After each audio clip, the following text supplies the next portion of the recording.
आपल्या परिसरातील राजकीय, क्राईम व सामाजिक अपडेट जाणून घेण्यासाठी पाहत रहा स्टार वन न्यूज वर्तमान।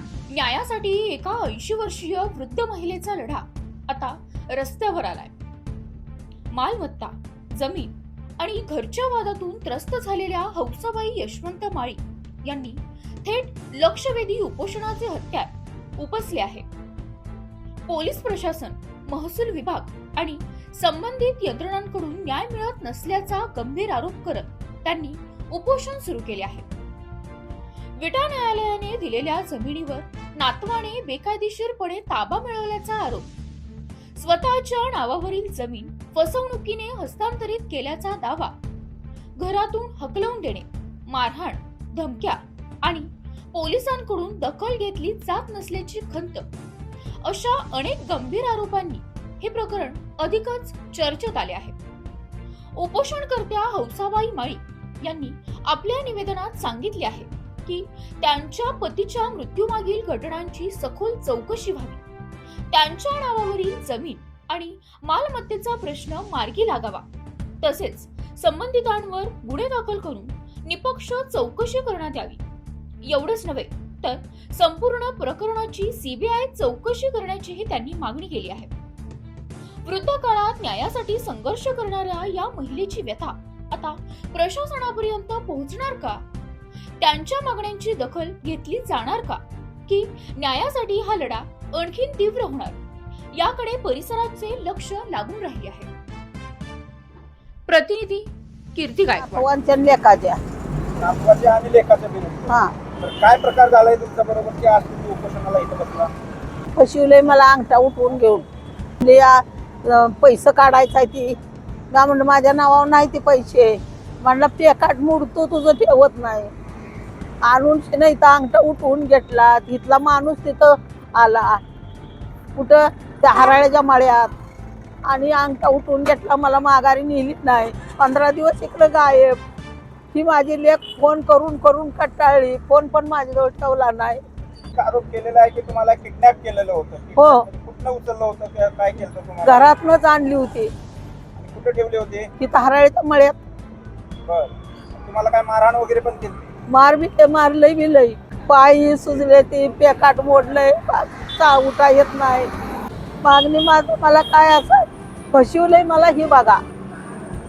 माझ्या नवऱ्याला मारलं, पोलीस स्टेशनला कळवलं, नंदच्या दारात नवरा मेलाय म्हणून कामावनं, तरी पण माझी दाद घेतलेली नाही। नवऱ्याला पण आंब्या पाय मारलंय। तुम्हाला 2 मुलगा आणि एवढी मुलगी आहे माझी। तुझ्यापैकी एकाच मुलावर तुम्ही आरोप केलाय? नाही, दोन्ही बी आहे। दोन्ही बी आहे? हा। बर, ज्यावेळेस पोलीस स्टेशन मध्ये तक्रार करण्यासाठी आला होता त्यावेळेस काय सांगितलं तुम्हाला? काय सगळं सांगितलं नाही, माझी दादच घेतली नाही। बर, आणि लोक आला होता तो म्हणतो कोर्टात नाही, धमकी देतोय मला, तरी पोलिसांनी काय बोलली नाही। नवऱ्याला बी मारून घेतलं। बाला मारलं का? 4 एकर। कधी मारलंय बाला? बाला मारला आधी। बरीच वर्ष झालं मरून ना बाला। आम्ही काय गेलो होतो कळवाय तर म्हणली नाही, दाद घ्यायला आम्हाला। माझ्या नावा होतं ते घेतलंय तिने नावा करून, माझ्या माघाऱ्या मला इचार नाही, पाचार नाही, घर पाडून दुसरं बांधून। त्यात सही अंका वगैरे काय नाही केलाय का? नाही केलेला अजून केलेलं नाही। त्यानं मला माहितच नाही केलेलं घर नावावर। पंचायतीत काल परवा कागद काढायला लागलं, मला माहिती पडलं। तुमचे आरोप कोणाकोणावरती आहेत? दोघं पण आहे, नातू दोघांनी फसवलंय मला। काय बाळवणी गावात हौसाबाई ही जी जमीन घेतली 3 एकर 7 गुंठ काय, आणि ती घेऊन शिना फसवून तिला गावात रानात नेली, नातवानी लेकानं गोड बोलून शिना, आणि तिची जमीन ताणली हराळ्याच्यात। काय हराळ्याच्यात आणून मी फोन करते की आई कुठं आहे विचारते त्यासनी, भावाला किंवा बाच्याला, तर एकही म्हटलं नाही की आईला आम्ही नेली, नाही तर काय असं काय सांगितलं नाही। त्याला बरेच तरी 5-7 वर्ष असेल, 5-7 वर्ष झालं असेल ती काय अंदाज। तर तिने नेऊन शिना इथं आणून ठेवली, तिचं काय अंगठा घेऊन शिना रान नावावर करून घेतलं काय, तरी पण आम्हाला काय माहिती नाही। हिकडली काडी तिकडं काय करून दिली नाही काय नाही. आणि आईला फोन केला की ती म्हणते तिथे आम्हाला काय माहिती नाही म्हातारी कुठे गेली. तुम्ही नेऊशी ना इथं आणून ठेवली सांग तुम्हाला माहिती नाही कुठे गेली ती. आणि पुन्हा नावावर झाल्यानंतर मी उतारा काढाय गेली काय माझ्या नावावर 1 एकर आहे म्हटल्यावर मी आपली काढाय गेली. तेव्हा मला कळलं की हिने नावावर फसवून घेतलंय म्हातारीचं.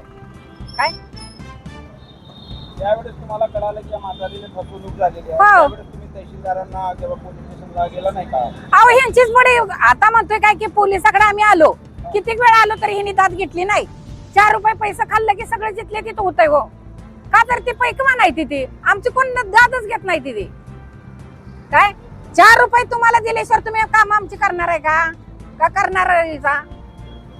तसं हिने 4 रुपये घेतल्याशिवाय काम हिने केलेली नाही तिथे आणि आम्हाला तिथनं धोरकून लावते तिथे. एकूण जमीन किती आहे तुम्हाला? एकूण 12 एकर 12 गुंठे रान आहे त्यांनी. काय मग त्यातली जमीन जो 8 एकराचा एकला मालक झाला.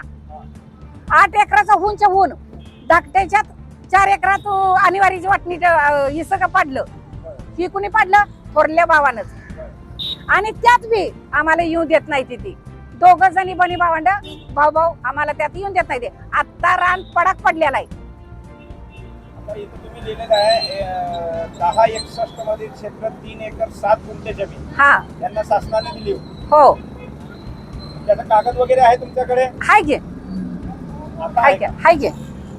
समान वाटून घेतले की फक्त एकानेच हे केलेलं आहे? एकाने जास्त घेतली आहे जमीन.